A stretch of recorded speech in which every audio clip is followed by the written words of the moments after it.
At a wedding we attended, my husband danced with his female best friend all night while ignoring me. When someone asked if he was married, he said, "Not really. It doesn't count when she's boring." They laughed. I was standing right behind them at the bar. They didn't see me. My hands were shaking so badly I had to put down my wine glass before I dropped it. I stood there for maybe 10 seconds, frozen while their laughter echoed in my ears. Then something clicked in my brain. Not rage, something colder. I walked back to our table and sat down. Steven's Aunt Janet was still there watching the dance floor with a worried expression. "Anna, dear, are you sure you're all right?" "I'm fine," I said. My voice sounded normal, calm, even just tired, but I wasn't fine. And I wasn't tired. I was done. I opened my phone and checked the storage. Plenty of space. I opened the voice recorder app, the one I used for work meetings, and hit record. Then I slipped the phone into my clutch, microphone facing out, and walked back toward the bar. Steven and Alyssa were still there, drinks in hand, completely oblivious. I positioned myself about 6 feet away, close enough to hear, but far enough not to be noticed. The music was loud, but their voices carried. "Alyssa, you look incredible tonight," Steven said. That tone, the one he used to use with me. "You're not so bad yourself," she replied. "Where's the boring wife?" They laughed again. My phone was recording every word, probably organizing the napkins by color or something,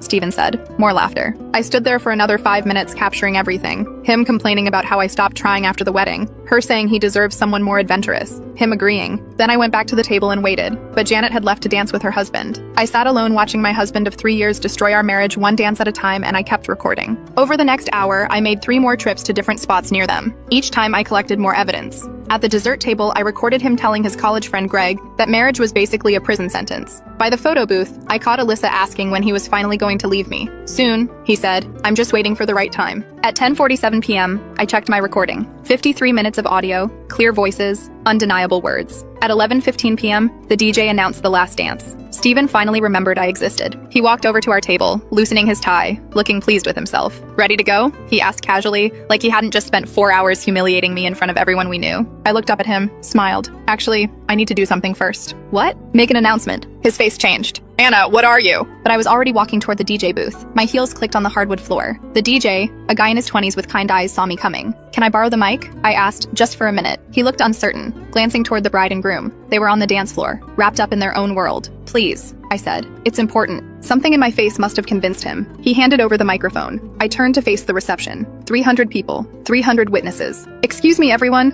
I said. My voice echoed through the speakers. The room went quiet. The music stopped. "I'm so sorry to interrupt, but I need to say something." Steven was frozen by our table, his face pale. "I want to thank everyone for coming tonight to celebrate Owen and Elena," I continued. "And I especially want to thank my husband, Steven, for showing me exactly who he really is." I pulled out my phone, connected it to the aux cord the DJ handed me. "Steven's been having such a wonderful time tonight, I thought everyone should hear." I pressed play. His voice filled the room through every speaker crystal clear. "Not really. It doesn't count when she's boring." Laughter on the recording. "Where's the boring wife?" "Probably alphabetizing something," Steven said.